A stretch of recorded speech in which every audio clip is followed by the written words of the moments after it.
FMEA, Failure Mode Effect Analysis. This topic is covered in your academics with a very lighter note, but it has a very important application with respect to the industry.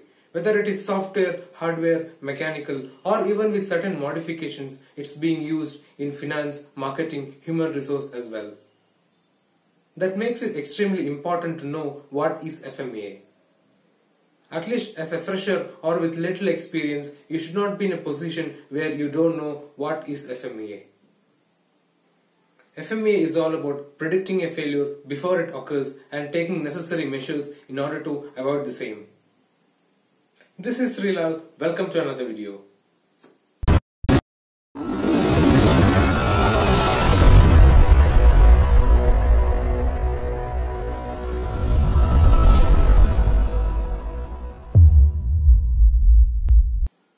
It's all about thinking what might go wrong if I do this. At the same time, it's a standard process with proper calculation methods and measurement criteria. So let's take a very simple example of FMEA to make you understand in a better way. So let's take an example of attending your exam. What might go wrong are called as the failure modes. Here I have listed 3 failure modes, which is hall ticket misplace, reaching late, and pen not writing. So once you have the failure modes identified, you need to also have the potential effect of the failure and the potential cause. Here it is called as potential just because we are predicting something. So once you have the potential effect and the potential cause, you start thinking currently what measures do you have to address this issue. So as a current prevention, I have a dedicated space kept at home for the hall ticket. And as a current detection, I always check before leaving home. But this is not actually enough. You can still misplace your hall ticket. That is when you start thinking about what else can be done to eliminate this issue or to reduce the risk. So after analyzing this situation, you get a recommended action as paste the hall ticket behind the writing pad, and you have taken the action, pasted the hall ticket behind the writing pad. This action will solve this particular issue because you can always find the hall ticket behind your writing pad. But this is a very simple example when you consider a complex case of designing an engine, for instance. That will have so many failure modes listed and makes the whole FMEA complicated. In order to address that issue, we need to have certain measurement criteria.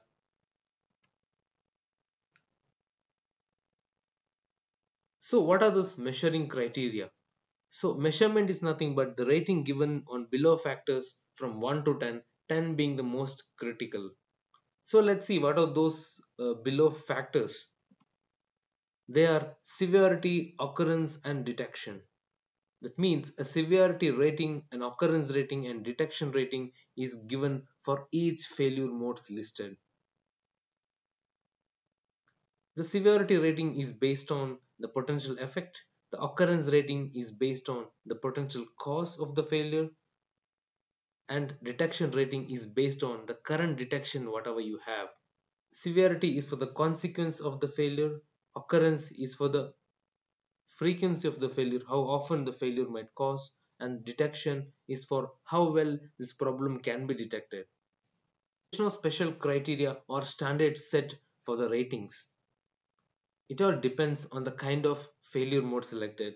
Just for example, when you take the first 2 failure modes and consider severity, in the first case, severity rating should go on a higher side just because as an effect you cannot even enter the exam hall without the hall ticket. At the same time, when you consider the second failure mode, the effect will have only time constraints.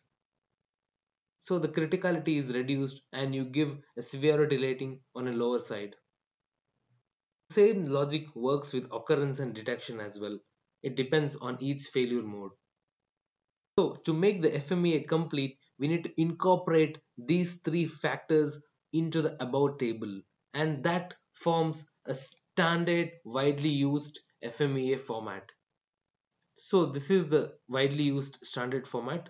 So the example here considered is the hose of a fire extinguisher. When it comes to the potential failure mode, you can see the example of cracks in the hose, and the potential effect may be a misfire. Here the severity rating is given on the higher side as 10 just because this is a safety concern. And the potential cause says exposure to excessive heat or cold in shipping. And as a current prevention, we already have an insulated packaging material. But that is not enough. You can see that the RPN has shoot up to 300. And then as a recommended action, we have use hose that is temperature sensitive. This says that change the material itself. So as an action taken, the material itself has been changed. That will reduce the occurrence rating. And that makes the resulting RPN as 120. Now the RPN has moved for this particular failure mode from 300 to 120. Specific standard given for the RPN, it's all about reducing the RPN as much as possible. And meanwhile, how to calculate the risk priority number? We have a formula, a very simple formula for RPN is severity rating multiplied by occurrence rating multiplied by detection rating. I hope you understood how FMEA works. And coming back to the ratings, as I said before, there is no particular standards or criteria set for the rating. It all depends on the kind of failure mode, the kind of industry, the kind of process, the kind of product, and also the experience of the FMEA team members. And of course, FMEA is not a single-handed process, it is always a teamwork. But still, just for your reference, let's see what might go into a higher severity rating and what might go into a lower severity rating. If any failure mode affects the safety or if it goes against the government regulations, it will always have a higher severity rating. If something affects the primary function of the component, it might still go to a higher severity rating. If the safety, government regulations and the primary function is taken care, if something affects the secondary function of any component, it might go to a medium severity rating. And any smaller problems might not affect the part so much, will go to a lower severity rating. And same thing applies to occurrence and detection as well. If something occurs frequently, it go to a higher occurrence rating. If something can be detected very easily, it might go to a lower detection rating. If the problem is very difficult to detect, it might go to a higher detection rating. And how FMEA is conducted? First thing is to form a team.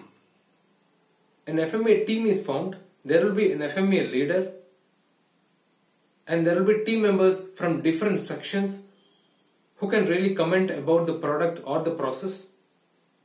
There will be a short training assigned for the team members in order to ensure that everybody are aligned in the same page. And of course, the scope and the boundary is set so that everybody are aware of what is the scope and what they actually going to do. And the most important is that everything will have a proper documentation as per the FMEA standard documentation process. So let's have a look at the steps of FMEA. So first is to review the product or the process. Identify the potential failure modes. There will be a brainstorming session where everybody sits and finds out what might go wrong in their respective areas and gives suggestions, and they prepare a big list of potential failure modes or big list of what might go wrong. Next is to assign the severity rating, assign the occurrence rating and assign the detection rating, and calculate the risk priority number. I hope you remember the formula of risk priority number. So once you have the failure modes and the risk priority number, you start prioritizing on the higher risk or higher risk priority number, which should be addressed first. And after taking the possible actions, you will arrive at the resulting risk priority number. There is no standards for the risk priority number. It's all about reducing as much as possible. And once again, what I have covered here is just the basics, and it's your turn to read more and more about FMEA. Any knowledge you gain here will never go on waste. So subscribe, share and support your friends.